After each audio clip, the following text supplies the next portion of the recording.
多謝代主席女士。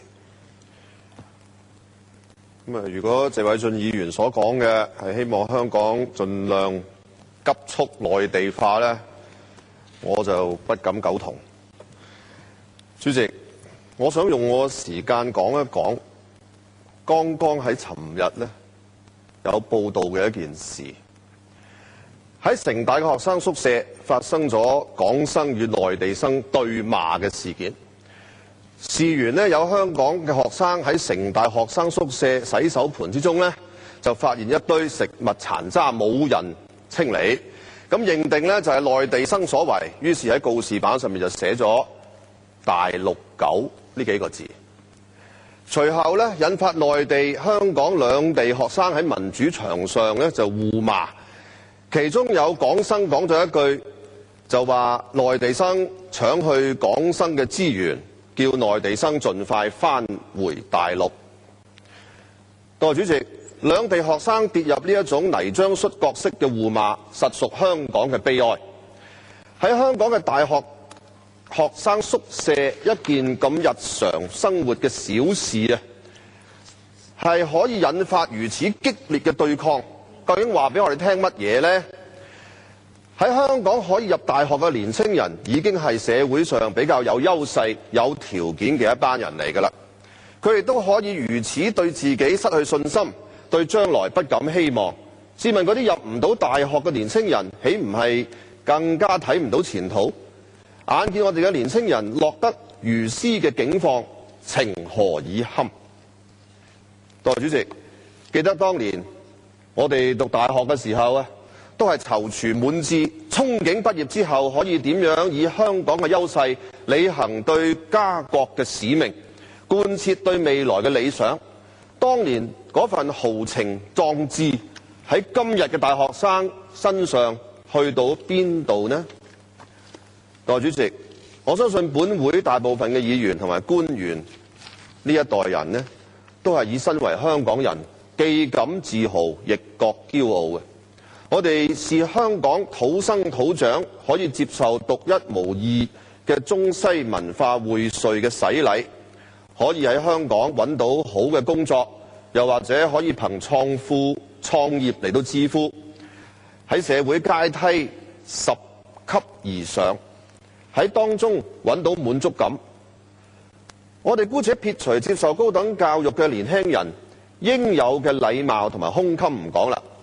喺呢一次嘅對罵之中，香港學生一方嘅言行反映出嘅係當年我哋因身為香港人所擁有嘅自信、自豪，都好似已成明日黃花，此情不再，怎不慨嘆唏噓呢？代理主席，施政報告最後一章係以信任自己作結嘅。曾蔭權列舉咗一大串嘅數字，以說明香港嘅成就。佢連人均壽命啊，比97年延長咗3年呢，都寫埋出嚟。但係點解年青人唔係好似阿曾特首咁樣，相信香港可以繼往開來，迎向更光輝嘅未來嘅呢？奇怪。事實上係點呢？過去7年，曾蔭權政府對於香港價值、香港願景，從冇一套可以帶俾年青人有認同感、有希望嘅論述。呢個係好唔公平嘅，因為我哋有好多獨特嘅長處，好多值得自豪嘅地方。過去多年，香港喺促進近代中國經濟發展以及市場化嘅貢獻有目共睹，而為中國推動民主、人權、自由、法治亦都有角色。但我同好多年青人一樣，對香港嘅前景不無憂慮。喺若干年後，北京同埋上海可能成為國際金融中心啦，人民幣成為國際流通兌換嘅貨幣嘅時候，香港仲可以用乜嘢嚟識別自己呢？凸顯香港人嘅身份呢？如果唔採取積極嘅態度面對，擴大優勢，同時緊守我哋嘅價值，香港將要面對好大嘅困局。喺經濟層面上，喺政治層面上，香港要保持一個範式示範嘅作用，就要走得更前，捍衛開放自由嘅經濟體系，盡快落實雙普選。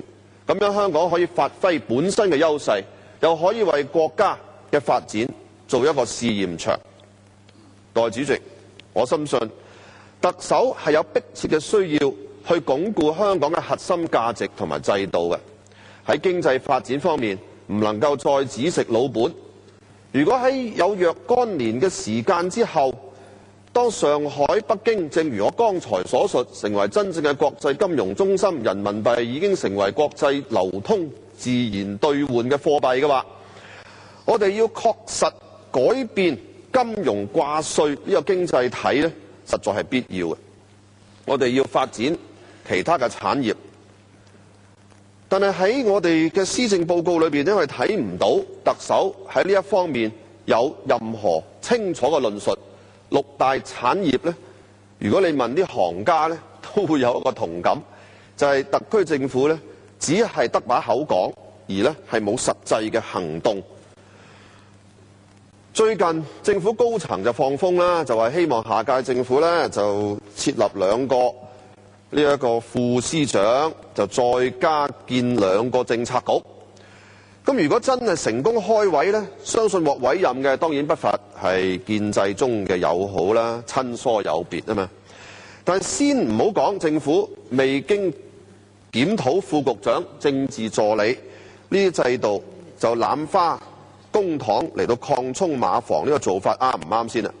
呢一種問責體制發水嘅方式，對於我上述所講帶領香港開拓未來有冇實質嘅作用呢？咁樣做，政府嘅思維只會停留喺點樣利用委任制達到政治分贓、強化親疏有別嘅層次啫。代理主席，而家特首選舉場上有2位好似話備緊戰、備緊選嘅人，佢哋2個呢都好希望下一次能夠對住全港700萬人企喺本會發表施政報告嘅係自己。但可惜嘅就係我哋見到呢2個人呢，日以繼夜出席大小活動，都只係好表面咁樣回應不同有票團體嘅訴求。究竟佢哋對香港有咩願景呢？